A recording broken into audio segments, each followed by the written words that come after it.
नमस्कार दोस्तों, स्वागत है आपका अपने YouTube चैनल पर। दोस्तों उम्मीद आप स्वस्थ होंगे, मस्त होंगे, अपने पढ़ाई में व्यस्त होंगे। दोस्तों जैसा कि आप लोग को पता है, कैंसिल हुए बीएसएससी का एग्ज़ाम 5 मार्च को होने वाला है, जो कि कम समय बच गया है शेष। तो इतने में आप जितना ज़्यादा रिवीजन कीजिएगा उतना आपके लिए बेनिफिट होगा। तो इसीलिए आप प्रत्येक दिन रिवीजन पर ध्यान दीजिए, ज़्यादा से ज़्यादा रिवीजन कीजिए ताकि मैक्सिमम स्कोर कर पाइएगा। और दोस्तों इसी को ध्यान में रखते हुए जो है, हम अभी भी प्रत्येक दिन 2 से 3 टेस्ट करके आपको उपलब्ध रिवीजन के लिए कराया जा रहा है, ताकि आप अच्छे से अच्छे रिवीजन कर सकें। और इससे पहले भी आपको 130 से ज़्यादा प्रैक्टिस सेट आपको बनाकर अपलोड कर दिया गया था। उसके प्लेलिस्ट का लिंक आपको डिस्क्रिप्शन में मिल जाएगा, उसे जाकर ज़रूर देखें और ज़्यादा से ज़्यादा रिवीजन करें, ताकि आप अच्छा से अच्छा स्कोर करें। और मैथ रीजनिंग का भी रिवीजन करते रहिए। जीके जीएस ज़्यादा से ज़्यादा कीजिए, क्योंकि एक कम समय में ज़्यादा स्कोर करने का जरिया है। तो इसीलिए आप इसे भी रिवीजन कीजिए ताकि ज़्यादा से ज़्यादा सही हो सके। और अभी तक आप हमारे इस चैनल को सब्सक्राइब नहीं किए तो सब्सक्राइब करके घंटी दबा लीजिए, ताकि आने वाली वीडियो का नोटिफिकेशन आपको आसानी से मिल सके। और हमारे टेलीग्राम ग्रुप से ज़रूर जुड़िए, क्योंकि यूट्यूब का भी कभी नोटिफिकेशन नहीं दे पाता है, तो आपको वहाँ से महत्वपूर्ण जानकारियाँ उपलब्ध हो सकेगी। तो इसीलिए आप हमारे टेलीग्राम ग्रुप को जरूर ज्वाइन करें, ताकि उसका फ़ायदा आपको मिल सके। और इस वीडियो को लाइक शेयर कीजिए, अपने दोस्तों के साथ इसे शेयर कीजिए, ताकि मैक्सिमम लोगों तक इसका फ़ायदा पहुंच सके और इसका फ़ायदा उठा सके। तो आप हमें भी सपोर्ट करें, इसके लिए हमारे चैनल को ज़रूर सब्सक्राइब कर लें। चलिए ज़्यादा टाइम लगे बात है, इस वीडियो को शुरू करते हैं। आपको आगामी एग्जाम के लिए बेस्ट ऑफ लक। धन्यवाद। आइए दोस्तों, टेस्ट नंबर 8 का पहला क्वेश्चन कहता है कि बैंकिंग क्या है। बैंकिंग के क्षेत्र में प्रसिद्ध सीबीएस संकेताक्षर समूह में सी का आशय क्या है। कहता है बैंकिंग क्षेत्र में प्रसिद्ध सीबीएस संकेताक्षर जो होता है, इसके समूह में सी का आशय क्या होता है। तो इसमें सी का आशय जो होता है कोर होता है। क्या होता है? कोर होता है। ए नंबर से हो जाएगा कोर, ध्यान में रखिएगा। आगे है भारत में अगर वही सीबीएस क्या है, सॉरी आइए एक बार, अगर वही सीबीएस की बात किया जाए तो सीबीएस का एक पूरा फुल फॉर्म हो जाएगा आपको कोर बैंकिंग सॉल्यूशन। क्या है? Core banking solution. ये भी ध्यान में रख लीजिएगा। चलिए आगे कहता है भारत में क्या है। भारत में जीएसटी की संस्तुति किस समिति द्वारा की गई है। कहता है भारत में जीएसटी की संस्तुति जो की गई है यह किस समिति के द्वारा की गई है। तो यह किया गया केलकर समिति के द्वारा। किसके द्वारा? केलकर समिति के द्वारा। ए नंबर से आंसर हो जाएगा केलकर समिति के द्वारा। अगर आपको यही पूछ लिया जाए कि जीएसटी जो है, जीएसटी भारत में कब लागू किया गया था, तो भारत में जीएसटी जो है आपको 1 जुलाई क्या है, 1 जुलाई 2017 को लागू किया गया। कब? 1 जुलाई 2017 को लागू किया गया था, ध्यान में रखिएगा। चलिए आगे कहता है क्षोभ मंडल क्या है। क्षोभ मंडल की मोटाई बढ़ जाती है। क्षोभ मंडल की मोटाई कब बढ़ जाती है? क्षोभ मंडल की मोटाई जो आपको गर्मियों में बढ़ जाती है। कहता है गर्मियों में बढ़ जाती है। बी नंबर इसका सही आंसर हो जाएगा। चलिए आगे है, आगे कहता है भारत के संविधान क्या है। भारत के संविधान निर्माताओं ने निम्न में से कौन सा लक्षण अमेरिका के संविधान से ग्रहण किया है। कहता है भारत के संविधान निर्माताओं जो थे उन्होंने निम्नलिखित में से कौन सा लक्षण अमेरिका के संविधान से ग्रहण किया है। तो यह किया है आपको न्यायिक समीक्षा, यह भी अमेरिका से लिया गया है। मौलिक अधिकार भी अमेरिका से लिया गया है। सर्वोच्च न्यायालय के न्यायाधीशों को पद से हटाने का प्रक्रिया जो है यह भी अमेरिका के संविधान से ही लिया गया है। तो उपयुक्त में से सभी जो है आपको अमेरिका के संविधान से ही लिया गया है। डी नंबर का आंसर हो जाएगा। और आप इस तीनों को ध्यान में रखिएगा, एग्जाम में अलग अलग भी पूछा जा सकता है। आगे कहता है भारतीय संस्कृति क्या है। भारतीय संस्कृति का स्वर्ण युग कहा जाता है। भारतीय संस्कृति जो है इसका स्वर्ण युग किसके काल को कहा जाता है। तो इसे कहा जाता है गुप्त के काल को। किसे? गुप्त काल को भारतीय संस्कृति का स्वर्ण युग कहा जाता है। बी नंबर से आंसर हो जाएगा गुप्त काल को। बी नंबर यहाँ से आंसर हो जाएगा। आगे कहता है निम्न में से क्या है। निम्न में से कौन अर्थशास्त्री राष्ट्रीय आय पर दूरगामी कार्य किए। कहता है निम्नलिखित में से वह कौन से अर्थशास्त्री थे जिन्होंने राष्ट्रीय आय पर दूरगामी कार्य किए थे। तो ये थे आपको वी राव ने। डी नंबर इसका आंसर हो जाएगा। आगे एकाधिकार का अर्थ है। कहता है एकाधिकार जो है इसका अर्थ क्या होता है। इसका अर्थ होता है एक विक्रेता। क्या है? एक विक्रेता। एकाधिकार का होता है एक विक्रेता। एक बेचने वाला होगा तो उसका जो मन होगा उतना रेट बढ़ाकर आपको लेगा और आपको देना भी पड़ेगा, इसीलिए इसे एकाधिकार कहा जाता है। आप कुछ कर भी नहीं सकते क्योंकि कोई वहाँ बेच नहीं रहा और आपको उपलब्ध नहीं हो पा रहा कहीं से, तो एकाधिकार इसी को कहा जाता है। एकल विक्रेता को एकाधिकार कहा जाता है। तो सी नंबर से आंसर हो जाएगा। आगे है अंतर्राष्ट्रीय तिथि रेखा कौन है। कहता है अंतर्राष्ट्रीय तिथि रेखा जो है यह कौन है। तो यह आपको 180 डिग्री देशांतर है। क्या? 180 डिग्री देशांतर है। तो डी नंबर का आंसर हो जाएगा 180 डिग्री देशांतर। चलिए आगे है, आगे कहता है कोणार्क क्या है। कोणार्क मंदिर के देवता है। कोणार्क मंदिर के देवता कौन है। कोणार्क मंदिर जो है इसके देवता सूर्य कौन है? सूर्य है। ए नंबर से आंसर हो जाएगा सूर्य। आगे है भारतीय संविधान क्या है? भारतीय संविधान का कौन सा अनुच्छेद राज्य सरकार को ग्राम पंचायत के गठन का निर्देश देता है? कहता है भारतीय संविधान का वह कौन सा अनुच्छेद है जो राज्य सरकार को ग्राम पंचायत के गठन का निर्देश देता है? इसका सही आंसर हो जाएगा आपका अनुच्छेद 40। क्या है? अनुच्छेद 40। ए नंबर से आंसर हो जाएगा अनुच्छेद 40। आगे कहता है आर्कीपेलागो क्या है? आर्कीपेलागो का आशय क्या है? आर्कीपेलागो का आशय जो है द्वीप है। क्या है? द्वीप है। बी नंबर से आंसर हो जाएगा द्वीप। आगे है क्या है? मिट्टी और पत्थर। क्या है? मिट्टी और पत्थर के टुकड़ों का पहाड़ी की तल की ओर गमन करना कहलाता है। कहता मिट्टी और पत्थर के टुकड़े जो है इसका पहाड़ी की तल की ओर गमन करना क्या कहलाता है? तो यह कहलाता है आपको मृदा अपरदन। क्या? मृदा अपरदन कहलाता है। बी नंबर से आंसर हो जाएगा मृदा अपरदन। सही आंसर हो जाएगा ए नंबर। क्या होगा? ए नंबर से आंसर हो जाएगा मृदा अपरदन। ध्यान रखिएगा मृदा अपरदन। आइए आगे है आगे कहता है कि किस भारतीय महिला उद्योगपति को रॉयल सोसाइटी ऑफ एडिनबर्ग है? कहता है किस भारतीय महिला उद्योगपति को रॉयल सोसाइटी ऑफ एडिनबर्ग के फेलो से सम्मानित किया गया है? तो यह सम्मान जो दिया गया आपको किरण मजूमदार शॉ को। किसे? किरण मजूमदार शॉ को। ए नंबर से आंसर हो जाएगा। आगे कहता है कालिदास किस शासक के समकालीन थे? कालिदास जो थे ये किस शासक के समकालीन हुए हैं? तो ये हुए हैं आपको चंद्रगुप्त द्वितीय के। किसके? चंद्रगुप्त द्वितीय के समकालीन हुए हैं। डी नंबर से आंसर हो जाएगा। ये आपको पूछा जाता भी है एग्जाम में, ध्यान रखिएगा, बहुत बार पूछा गया है। सूर्य से दूरी के अनुसार सबसे अंतिम ग्रह कौन सा है? कहता सूर्य के दूरी के अनुसार सबसे अंतिम ग्रह कौन सा है? तो ये है आपको नेपच्यून। कौन? नेपच्यून। सी नंबर से आंसर हो जाएगा नेपच्यून, जो सूर्य से दूरी के अनुसार सबसे दूर का ग्रह है। आगे है विश्व क्या है? विश्व वायु गुणवत्ता सूचकांक में दुनिया की सबसे प्रदूषित राजधानी है। दुनिया की सबसे प्रदूषित राजधानी ये दिल्ली है। क्या है? नई दिल्ली है। डी नंबर का आंसर हो जाएगा नई दिल्ली। आगे है मौर्य वंश का अंतिम शासक कौन था? मौर्य वंश जो था इसका अंतिम शासक कौन था? इसका अंतिम शासक आपको बृहदत्त था। कौन? बृहदत्त था। डी नंबर का सही आंसर हो जाएगा। आगे है यात्री इब्न बतूता जो थे, जो एक विदेशी यात्री थे, ये कहाँ से आया था? तो यह आपको मोरक्को से आया था। कहाँ से? मोरक्को से आया था। बी नंबर से आंसर ए नंबर से आंसर होगा मोरक्को। आगे किस राज्य की अर्थव्यवस्था को मनी ऑर्डर क्या है? किस राज्य व्यवस्था को कहता किस राज्य की अर्थव्यवस्था को मनी ऑर्डर अर्थव्यवस्था कहा जाता है? तो यह कहा जाता है आपको उत्तराखंड के अर्थव्यवस्था को। डी नंबर से आंसर हो जाएगा उत्तराखंड। आगे है भारत का पहला ई कचरा इको पार्क क्या है? भारत का पहला ई कचरा इको पार्क कहाँ खोला जाएगा? तो यह खोला जाएगा आपको दिल्ली में। कहाँ? दिल्ली में खोला जाएगा। डी नंबर इसका आंसर हो जाएगा दिल्ली। आगे अमीर खुसरो एक डैश थे। अमीर खुसरो जो थे यह एक क्या थे? तो ये आपको एक कवि थे और इतिहासकार भी थे और संगीतज्ञ भी थे। ये तीनों थे अमीर खुसरो। तो डी नंबर यहाँ से आंसर हो जाएगा ये तीनों। डी नंबर से आंसर हो जाएगा। आगे कहता मौलिक अधिकारों को लागू करने के लिए निम्नलिखित में से किस न्यायालय द्वारा क्या जारी करता कि मौलिक अधिकारों को लागू करने के लिए निम्नलिखित में से किसी न्याय द्वारा क्या जारी किया जा सकता है? तो ये जारी किया जा सकता है आपको रिट। क्या? रिट जारी किया जा सकता है। सी नंबर इसका आंसर हो जाएगा रिट। चलिए आगे है आगे कहता है कहाँ के वृक्ष क्या है? कहाँ के वृक्ष वर्ष में कम अथवा अधिक समय के लिए पत्तियों से रहित हो जाते हैं? तो इसका सही आंसर आपको हो जाएगा पर्णपाती वन से। कहाँ? पर्णपाती के वृक्ष। डी नंबर इसका सही आंसर हो जाएगा पर्णपाती। आगे है प्रसिद्ध विरूपाक्ष मंदिर कहाँ अवस्थित है? कहता प्रसिद्ध विरूपाक्ष मंदिर जो है यह कहाँ अवस्थित है? तो यह आपको हम्पी में अवस्थित है। कहाँ? हम्पी में अवस्थित है। सी नंबर सही आंसर हो जाएगा हम्पी। हम्पी जो की राजधानी जो थी, हम्पी की राजधानी विजयनगर थी। कहाँ? हम्पी राजधानी थी विजयनगर। किसकी? हम्पी जो थी राजधानी थी विजयनगर की। और विजयनगर की स्थापना जो की गई थी हरिहर एवं बुक्का नामक दो भाइयों के द्वारा। किसके द्वारा? हरिहर एवं बुक्का नामक दो भाइयों के द्वारा 1336 ईस्वी में इसकी स्थापना की गई थी। यह भी ध्यान में रखिएगा।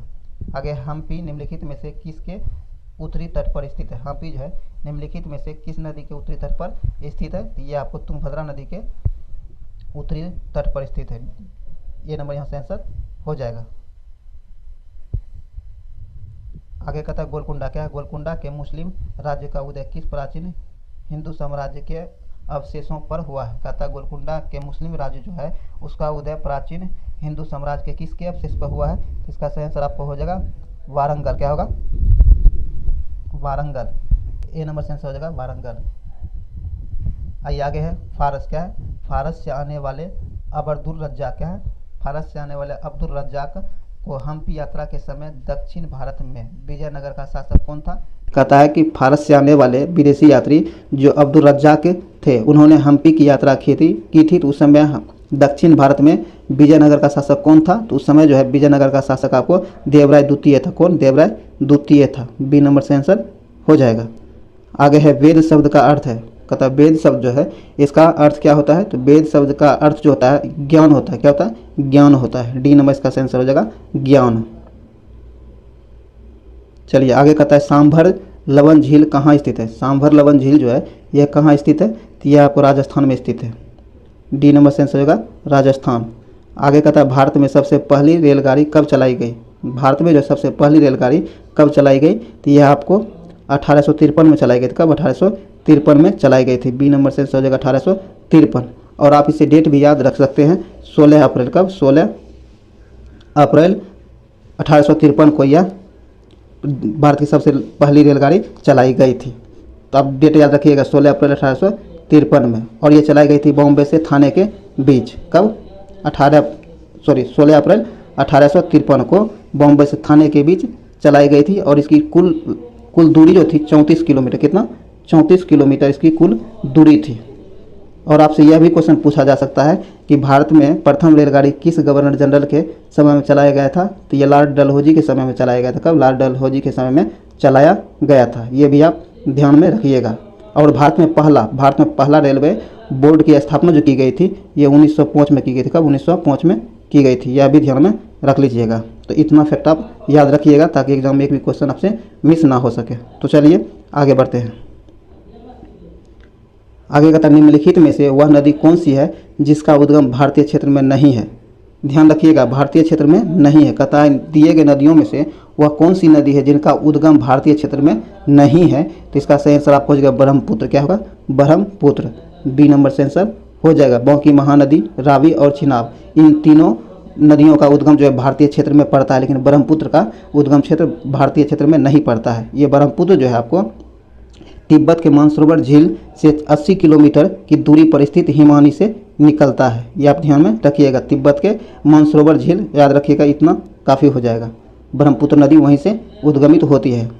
आगे है स्वतंत्र भारत का महाराज्यपाल कौन थे? कहता स्वतंत्र भारत का जो है महाराज्यपाल कौन थे? तो ये थे आपको लॉर्ड माउंटबेटन। कौन? Lord Mountbatten.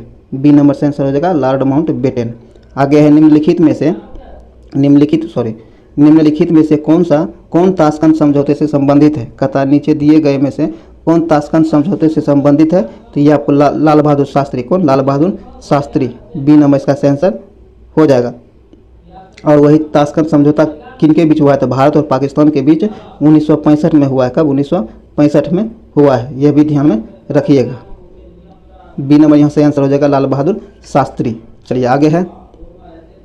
आगे कहता है कि जनगणना क्या है? जनगणना 2011 के अनुसार जनसंख्या घनत्व का सही अवरोही क्रम किन राज्यों का है?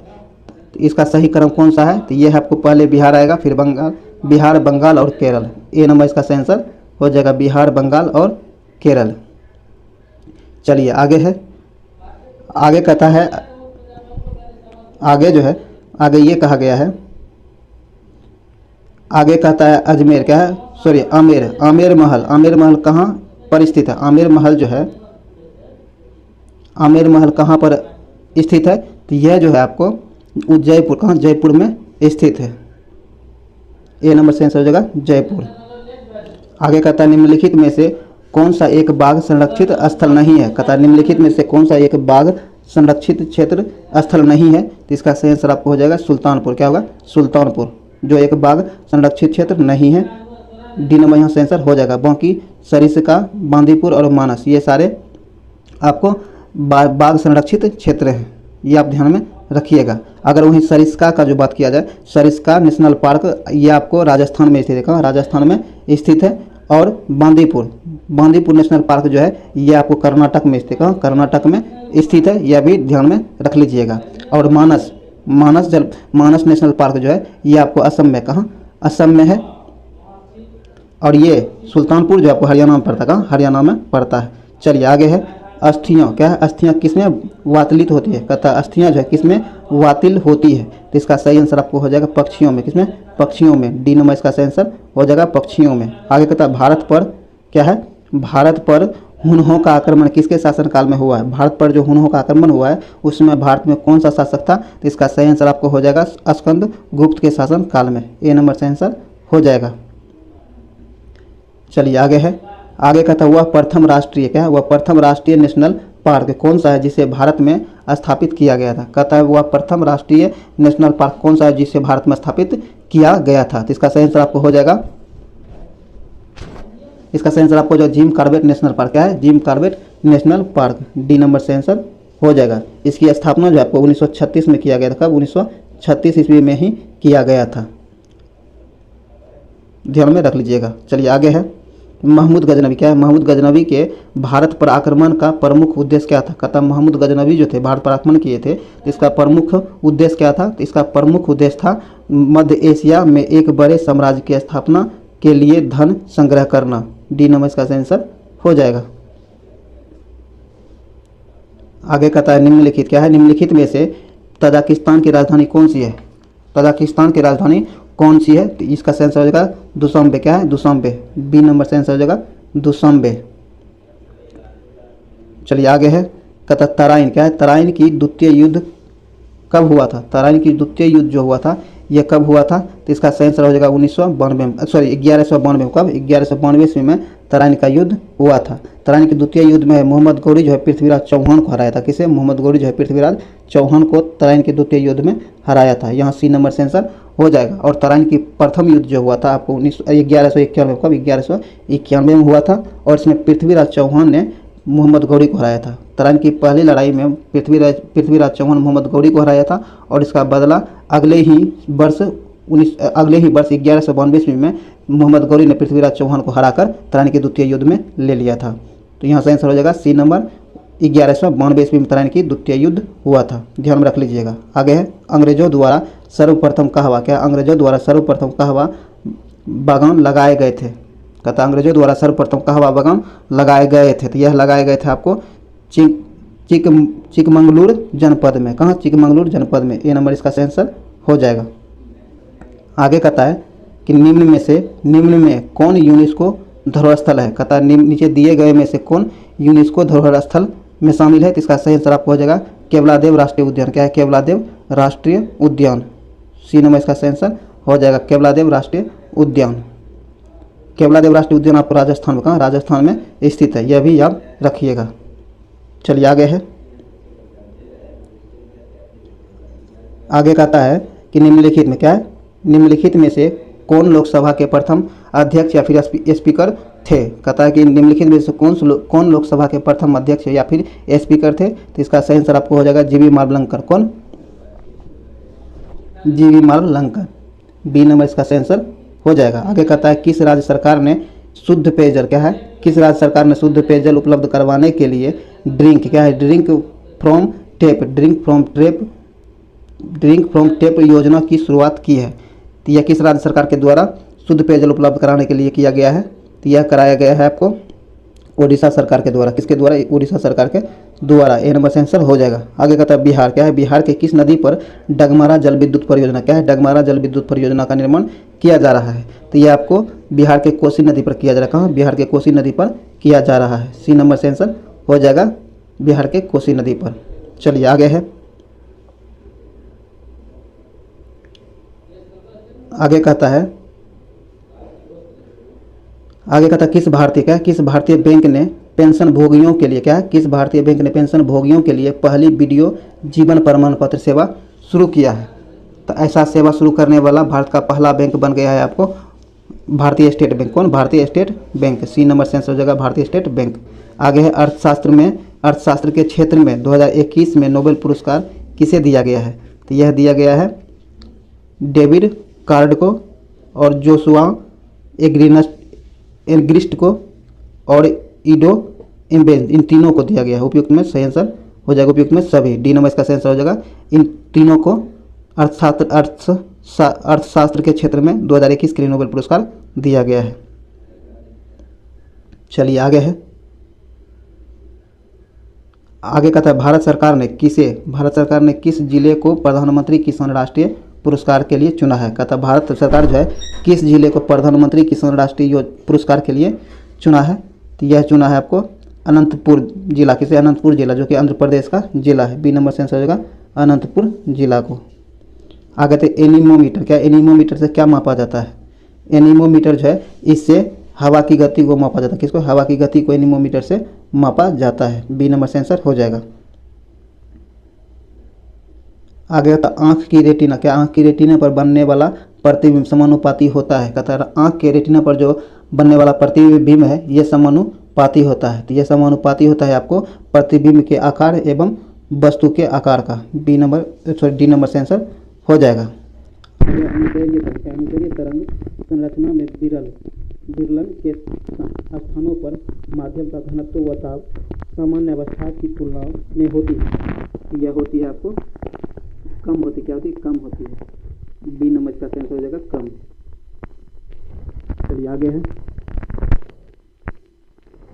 आगे का था लाल और हरा रंग। लाल और हरा रंग को मिलाने से कौन सा रंग बनता है? जब लाल और हरा रंग को मिलाया जाता है आपस में तो यह आपको पीला रंग बनता है। क्या बनता है? पीला रंग बनता है। 3 नंबर से हो जाएगा पीला रंग।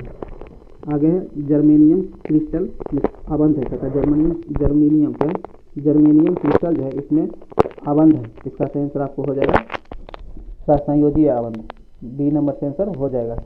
आगे है एक गेंद। क्या है? एक गेंद को निर्वात में 49 मीटर प्रति सेकेंड की चाल से ऊपर फेंका जाता है। उच्चतम बिंदु तक पहुंचने के लिए उस गेंद द्वारा लिया गया समय क्या होगा? तो इसका सही आंसर आपको हो जाएगा 5 सेकंड। क्या होगा? 5 सेकंड। 3 नंबर का सही आंसर हो जाएगा। आगे है तथा परम शून्य तापक्रम। क्या? परम शून्य तापक्रम अर्धचालक की चालकता होती है। कहता परम शून्य ताप पर जो होता है अर्धचालक की चालकता क्या होती है? तो अर्धचालक की चालकता शून्य हो जाती है। ए नंबर से आंसर हो जाएगा शून्य। आगे कहता कैथोड किरणें हैं। कैथोड किरणें जो है ये हैं, तो यह एक आपको इलेक्ट्रॉनों की धारा। क्या? इलेक्ट्रॉनों की धारा है। ए नंबर से आंसर हो जाएगा इलेक्ट्रॉनों की धारा।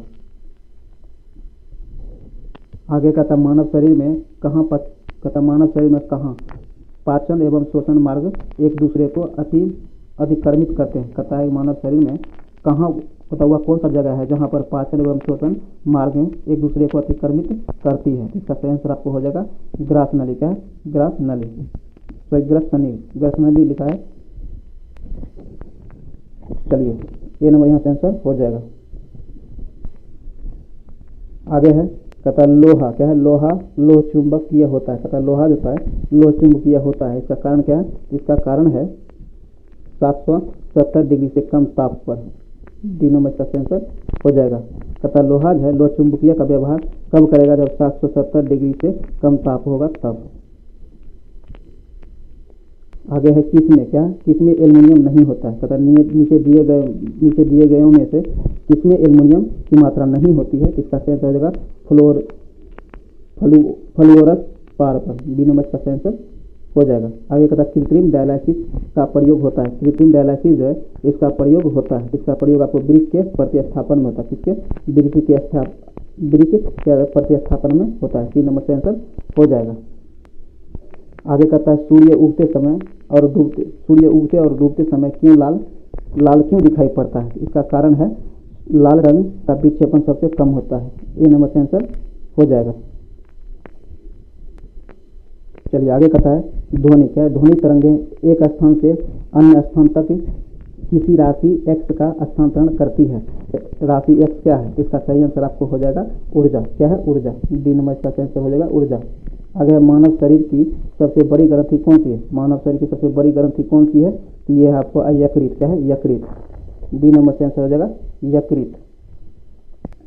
आगे है आमाशय। क्या है? आमाशय में भोजन भोजन के पश्चात क्या मिलता है? कहता है कि अमाशय में भोजन के पश्चात क्या मिलता है? तो इसका सही आंसर आपको हो जाएगा जठर रस। क्या है? जठर रस। डी नंबर से आंसर हो जाएगा जठर रस। आगे कहता मांस, अंडा, मछली का यकृत तथा दूध निम्न में से किसका स्रोत है? तो इसका सही आंसर आपको हो जाएगा विटामिन डी का। किसका? विटामिन डी का। ए नंबर से आंसर हो जाएगा। आगे कहता है रक्त समूह ओ को सार्वत्रिक दाता कहा जाता है। इसमें निम्न में से कौन सा एंटीजन पाया जाता है? तो इसमें जो एंटीजन पाया जाता है वो है आपको, इसमें कोई भी क्या है, कोई भी एंटीजन नहीं पाया जाता है। यही कारण है कि इसे सर्वदाता रक्त समूह कहा जाता है। डी नंबर का आंसर हो जाएगा। इसमें कोई एंटीजन नहीं पाया जाता है। आगे एल्किन। क्या है? एल्किन का सामान्य सूत्र क्या होता है? एल्किन का सामान्य सूत्र क्या होता है? तो ये होता है आपको CnH2n। सी नंबर इसका आंसर हो जाएगा। आगे है, चलिए आगे कहता है पानी से। क्या है? पानी से भरे गिलास में बर्फ का एक टुकड़ा तैर रहा है, तो टुकड़े के पूरा पिघल जाने पर गिलास में पानी का तल क्या होगा? तो इस पर है कोई प्रभाव नहीं पड़ेगा, वो परिवर्तित रहता है। बी नंबर इसका आंसर हो जाएगा, वो परिवर्तित रहता है। आगे है एक पिंड। क्या है? एक पिंड को एक मीनार से शून्य वेग के साथ नीचे गिराया जाता है। यदि 4 सेकंड बाद वह धरातल पर पहुंचता है तो मीनार की लगभग ऊंचाई क्या होगी? तो मीनार की लगभग ऊंचाई जो हो जाएगी आपको 80 मीटर। क्या है? 80 मीटर हो जाएगी। ए नंबर से आंसर हो जाएगा 80 मीटर।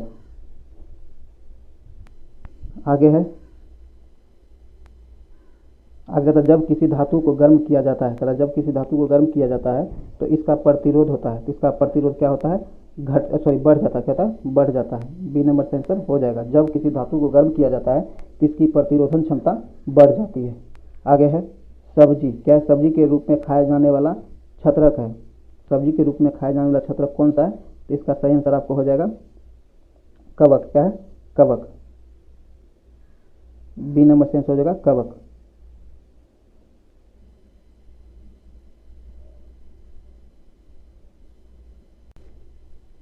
चलिए आगे